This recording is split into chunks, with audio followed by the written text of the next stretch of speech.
एक बहुत ही खूबसूरत महिला ने विमान में प्रवेश किया और अपनी सीट की तलाश में नजरें घुमाई।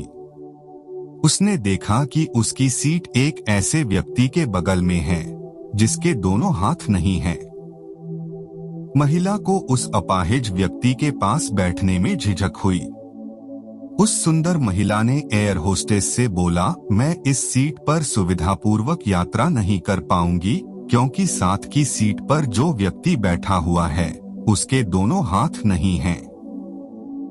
उस सुंदर महिला ने एयर होस्टेस से अपनी सीट बदलने हेतु बलपूर्वक आग्रह किया।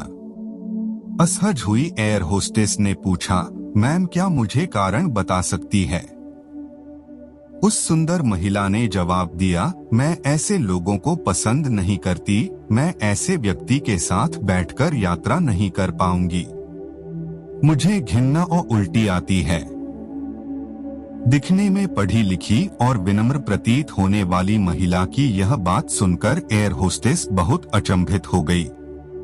महिला ने एक बार फिर एयर होस्टेस से जोर देकर कहा कि मैं उस सीट पर नहीं बैठ सकती, अतः मुझे कोई दूसरी सीट दे दी जाए।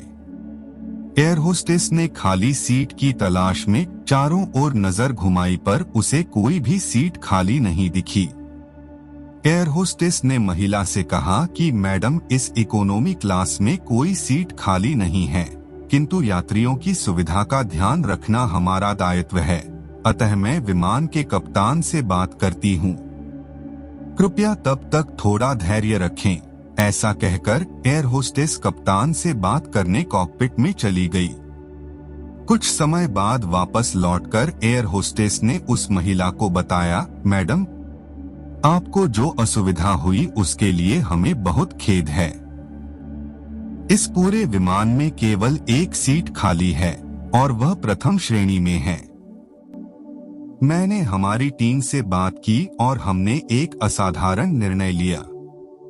एक यात्री को इकोनॉमी क्लास से प्रथम श्रेणी में भेजने का कार्य हमारी कंपनी के इतिहास में पहली बार हो रहा है।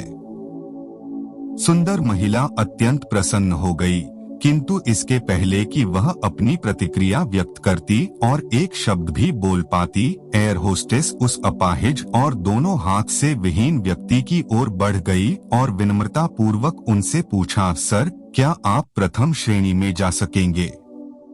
क्योंकि हम नहीं चाहते कि आप एक बेहद अशिष्ट व अभद्र यात्री के साथ यात्रा करके परेशान हो।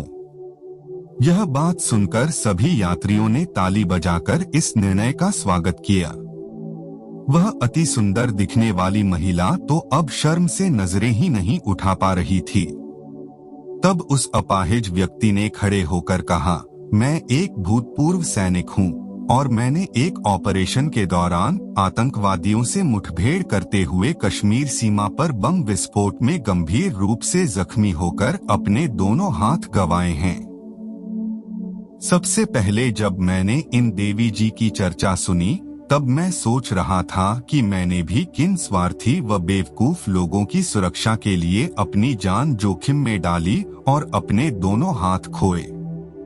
लेकिन जब आप सभी की प्रतिक्रिया देखी तो अब अपने आप पर गर्व हो रहा है कि मैंने अपने देश और देशवासियों के लिए अपने दोनों हाथ खोए, और अगर मैं देश के लिए शहीद भी हो जाता तो मुझे और फक्र होता। जय हिंद। और इतना कहकर वह प्रथम श्रेणी में चले गए।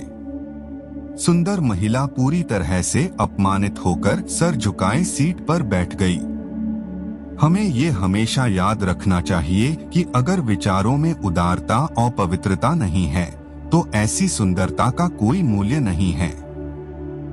चेहरा खूबसूरत हो न हो, लेकिन हमारे हृदय का खूबसूरत होना बेहद जरूरी है।